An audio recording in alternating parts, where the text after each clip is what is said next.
By late morning, it was clear. June 6th would be no ordinary Friday in LA. Federal agents arrested people in and around downtown Los Angeles, some day laborers near a Home Depot in Westlake, others working in the fashion district at Ambiance Apparel. The U.S. Attorney's Office says they had a search warrant related to workers with fake documents. As word about the immigration arrest spread, so did fear, confusion. They haven't let me speak to him or nothing. I asked for a card, for their number, nothing. They haven't told me nothing. And outrage. Later that night, a larger crowd gathered at the federal building calling for an end to immigration raids. Some vandalized buildings and had violent confrontations with officers. Reports of immigration enforcement near Home Depot in Paramount drew hundreds of protesters. The FBI shared this video of someone throwing rocks at cars, and the Department of Homeland Security confirming they arrested 118 people during immigration operations last week, including those with drug and assault arrests. Protests continued into night in downtown LA as well. The governor and mayor say the president's policies have led to the unrest. Sunday, the National Guard, called in by President Trump, arrives. They're assigned to protect federal buildings, while local law enforcement takes the city streets and protests continue. Demonstrators block part of the 101 freeway near the federal building. People set fire to self-driving taxis. Mayor Karen Bass echoes the governor's sentiment, voices support for immigrant communities, but condemns the destruction. But it does not give you the right to be violent, to create chaos. Monday morning. Some whose loved ones were arrested over the last 3 days search for answers. We're just worried. We just want to know if at least they're just okay. But we can't even get that answer. Meanwhile, immigration enforcement continues around the region, including Santa Ana.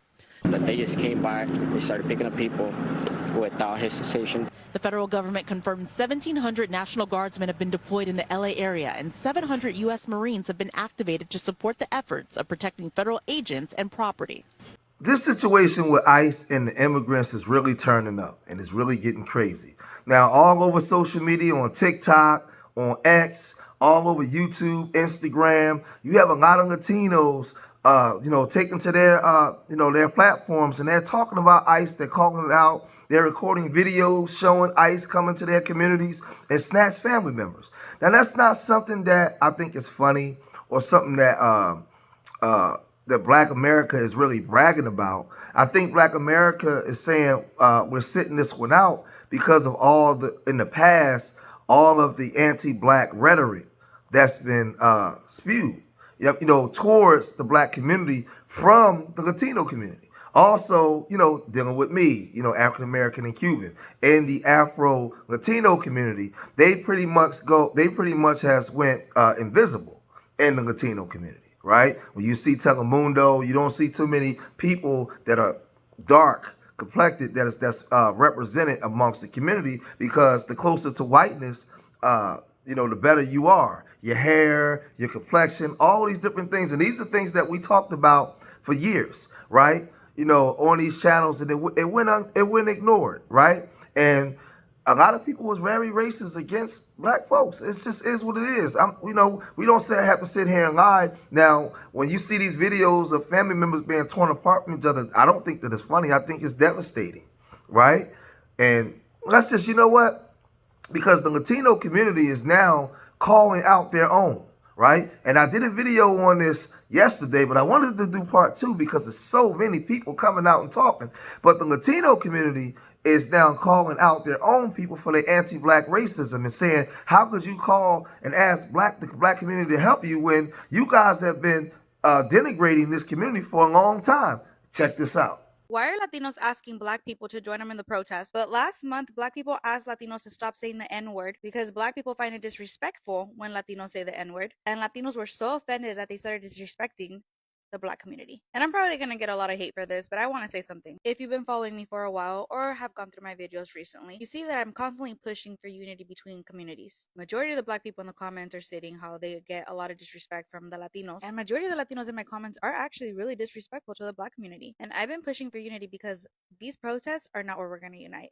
There's something bigger to come where we need that unity. And something that I've been noticing during these protests is a lot of Latinos are asking the Black community for help. And when the Black community states how they don't want to, or they don't feel like they should, Latinos are disrespecting them with racial slurs. There's a video circulating on the internet where a Latina is yelling the N-word in a very derogatory form to a black police officer. How is that helping our cause when we're asking the black community to join us? There's videos on the internet where the comment section is full of hate from Latinos to black people because the black community doesn't want to join us on the protest. And while sure, I agree that this is everybody's fight, Latinos, we need to take responsibility and acknowledge the fact that this is our fault. I find it very ghetto and disrespectful for us to be saying the N word. I find it very disrespectful for us to be even saying the M word, that stands for Beatles in Spanish. And while I am going to have a lot of people in the comments saying that this is all politics and about the Latinos for Trump BS, this has nothing to do with politics because it is before Trump took office. We were put against each other back in the 1970s and the 1980s. And we're a product of that now because it was our parents that were put against one another. Why? Must I remind you that back in the 1960s when we were all united, we actually got things done, like the Civil Rights Act movement.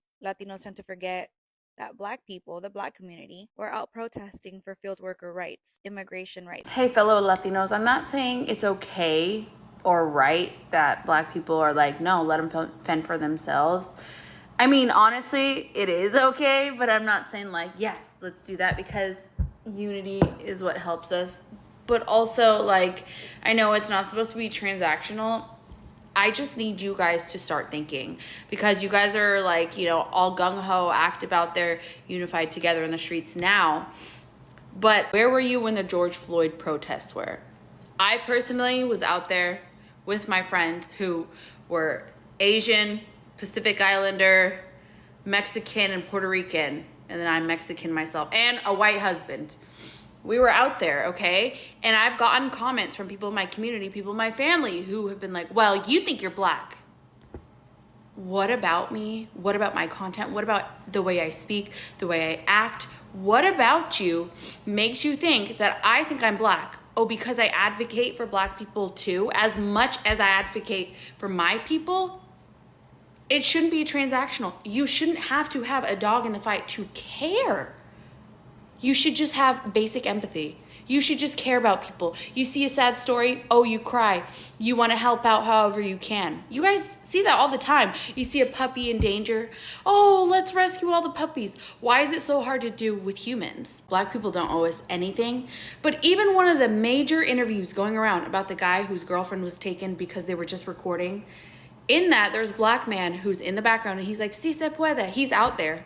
He has nothing to gain from this. So think about that. Don't go back to the anti-blackness. Learn and stop saying the N-word. Do that. Stop saying the N-word and humble yourself. If black people tell you something's offensive, change it. Change it and don't become defensive. And see, this is the Latino people calling out their own people. But there's more because there's more Latinos when they're questioning their people for when black people last month said that they didn't want Latinos using the N-word. They doubled down on it and were saying, yeah, we can use the N-word. We can call you it because we already call you the N-word, right? So this is not me spewing hate speech. This is them calling out their own people, right? And this thing gets real crazy, right? Because you have women, Latino women coming online and they're really, you know, I think in their efforts to try to get black people out there with them, because as they said that when it comes to fighting against this government in this country, we've been the most successful. So it seems like everybody wants to take from the black community, right? Use us for what they can use us for. But then once they finish with us, they just throw us back into the gutter. They talk bad about us. They talk down to us, right? And when we've been calling this out, we was called racist. We was called all these things. But now their own people are saying this. Black folks are not settlers. And the individual who mislabeled them as such cited, decolonization is not a metaphor, an article that I've read multiple times during my graduate program. And I'm here to clear a few things up. The authors make it explicitly clear that black folks, the descendants of enslaved Africans, are not settlers. They were forcibly brought to these lands as chattel slaves, violently dislocated from their homeland, commodified, and positioned in this scheme of settler colonialism, not as settlers, but as exploitative and punishable labor. Now, when we engage in these scholarly texts, it's really important to read them in their entirety before we cite them. Mislabeling black folks as settlers is harmful. It erases the profound violence of slavery, racial capitalism, and anti-blackness. It also causes harm to the conversations between Black and Native communities around solidarity and liberation. And so when you read these texts, do so with great care. I saw a video of a Hispanic man today saying that we don't need the support from Black people because we got each other. We got Mexicans, Hondurans, Salvadorans, Nicaraguenses. He basically mentioned all Central America and said, we don't need you guys. If you guys can't support each other, how is it that we need your support? Or how is it that we're going to even get your support? Anybody who saw that video, I watched the whole thing. Anybody who saw that video that's Black, I'm sorry. I'm wholeheartedly sorry. We don't all think like that. My heart has been filled with so much joy seeing the support from the Black community, because we're finally coming to realize that we are so much alike, that we need each other, that we need to support each other. That rhetoric that we should hate each other, now more than ever, we should see how alike we are and how we need each other and how we can succeed when we unite. So I'm sorry, and just know that we don't all think that way. So you even had the Native Americans, as you can see, the Native American man in in the video when he's plaiting his hair, he's even calling it out, right? And saying, be careful what you call Black Americans, because when you call them certain labels, you're denigrating their story, right? They're even correcting these Latinos, right? And man, listen, we're going into the 2030 agenda. There's a lot of things on the table when they talk about all-inclusive society. So the old world is being destroyed to bring in a new world. They're doing away with a lot of the old way of thinking. So in all-inclusive society, all these racial epithets, they have to go away. And a lot of the Latinos in the Latino community, they've been programmed and conditioned and socially engineered to look at whiteness as something that's greater than the Taino and the Black that's in them. And it's the truth. I've experienced it. I know what I'm talking about. It's in my family, right? So now you have the Afro Latinos, right? And they're even now voicing their opinion. They're speaking up. They're speaking out. They're even calling out the Latino community. Everybody's calling them out now. And it may be a horrible time to do it now, but it's happening, right? And people listen, maybe this is the time when people feel like they can speak, because now the Latino community is in a vulnerable position. And maybe that racism that's been permeating through the community now is being exposed because they're calling this out, right? Check this out. Is interpreting what the other person is saying, and people are just stuck in their ways. For you to say, and that's why I just say I'm Dominican. I literally just told you that's what I tell people, and then I gave you a bunch of examples of actual Dominicans that told me that no, you're not, because you're Black. And like I said before, everyone wants to point the finger at someone else. Just like the saying goes, when you point a finger at someone, you have three pointing right back at you. What I'm saying is, we can sit there all we want and say, America has this problem, has this obsession with race, and they make everything about race, and they have this racial issue. But we can't act as if we don't have that same problem. You're having a hard time understanding what I'm saying, but what I'm specifically telling you is that I will sit there and speak Spanish to someone, and they'll literally act as if there's no fucking possible way. What doesn't make sense to me is, again, Spanish at the end of the day, whether you like it or not, whether you know it or not, whether you believe it or not, is a colonial language. Literally every Black person in the world has been affected by colonialism and probably speaks a colonial language. I don't see what makes Spanish any different. Have you ever been to Equatorial Guinea? Have you ever heard of Equatorial Guinea? It's a country in Africa that was colonized by Spain and speaks Spanish. What I'm saying is, I specifically gave examples in that video of someone saying, no, you're not. You don't look it. You're too Black. So to sit there and say, that's why I say I'm Dominican, is you're literally disregarding what I even said. What I'm saying is, when you look a certain way and you tell someone you're Dominican, they're saying, no, you're not, because you're Black. So the problem I have is when people sit there and say, stop calling yourself Black. I'm not even the one that's calling myself Black. It's the Latin community that keeps telling me that I'm not Hispanic because I'm black. You know what this whole protesting thing in LA is showing me? And it's actually showing the world too. Coming from a Hispanic, you know, Puerto Rican and Dominican or whatever, right? Hispanic people, they racist as fuck, bro. I'm not gonna lie to you. Hispanic people racist as shit. Alright, tell y'all a little story. I'm Puerto Rican and Dominican, right? In my family, I'm the only one that got this texture hair, right? Well, not now because, you know, my sister got her kids Hispanic and black, my kids Hispanic and black. So, but my immediate family, all that, right? The only one that got this texture hair, this texture beard and all that, it's me. Because I'm the only one from my cousins to my brothers, to my sisters, to my aunts, my uncles, all of them, I was the only one that was Puerto Rican and Dominican. Like, I remember as a kid, like, I love my uncle, but he crazy.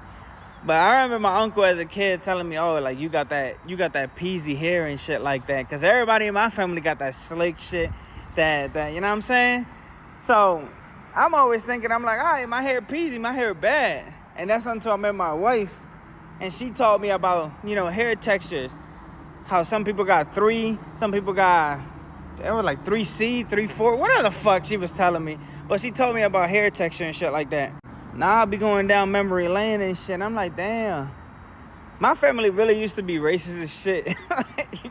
It's not funny because it's not funny. But when you think about it, you're like, yo, they was really out here being racist. And you know what's crazy? It's crazy that it be like older Hispanic people that be the most racist. Like, I remember, like, Puerto Ricans got this word that they use called moyo, and that's to describe like that's the derogatory word for black people, like that Hispanics use. They be like, oh, ese es un moyo, blah blah blah, el moyo ese, and then they say another, you know, moyo apestoso, whatever the fuck they want to say, right? And I'm like, damn, bro, like. So the Dominican brother said that when Dominicans say, just tell him you Dominican, but when he says that he's just Dominican, you say, no, you're not Dominican, you're black. And he said, I'm speaking Spanish, I'm telling you Dominican. That's not even enough. Because I even heard some Dominicans tell people that look like me, no, you're not Dominican, you're Haitian. I'm like, what? Huh? What? But this is what they do, right? But then the Puerto Rican and Dominican brother, he talked about his family, especially the older generation, how racist they are when they talk about the hair, right? When they talk about the skin. And he was saying that, you know, he was like one of the darkest in his family, and now he's married to a black woman, right? Because he's Afro-Latino and he has more of the black characteristics, right? So with his nose, his hair, his skin color, all these different things. So he's kind of like pushed off to the side. But these are the things that go on in the community. Now, when it comes to us, the reason why everybody wants to latch on to us is because our grandparents and what we fought for and been through here. I'm not saying that the Mexican community or the Latino community don't have a struggle or don't have an argument. That's not what I'm saying. The argument is they want to latch on to us for help, and it's a reason why they want to latch on to us for help. Because when it comes to getting laws passed and executive orders put on the books, we've been the most successful. But it's funny how y'all can recognize that now when you need something to benefit you, but you didn't recognize it years back, right? You still practice your anti-racism, anti-black racism on us. You still had your stereotypes on us, where we always embrace and open up our arms to everybody. I live in Philadelphia, the largest black Puerto Rican, the third largest black Puerto Rican community in America, right? We get along with the Ricans, right? But the other groups that come here, not so much.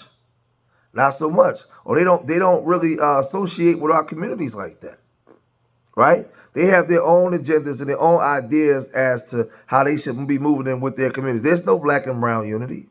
There's never been a black and brown unity. Even though we fought for Latinos when they was going through the things that they were going through in the 60s and the 50s, we were fighting for them. We fought for everybody. When you listen to Dr. King and you look on all those civil rights bills, these things were equality for all. We fought for everybody, not just for the Negro or the Black American. We did. We're the only group that fought for everybody. All the other groups fought for their own people. That's a fact. That's a fact. We are the only group that fought for us and for liberty for all, for everybody. Other groups wanted to be associated and closeness to whiteness. That's the truth. And now we're just calling it out. That's all. So we're sitting this one out. That don't mean that we wish harm on anybody, but like I said, we don't have no friends.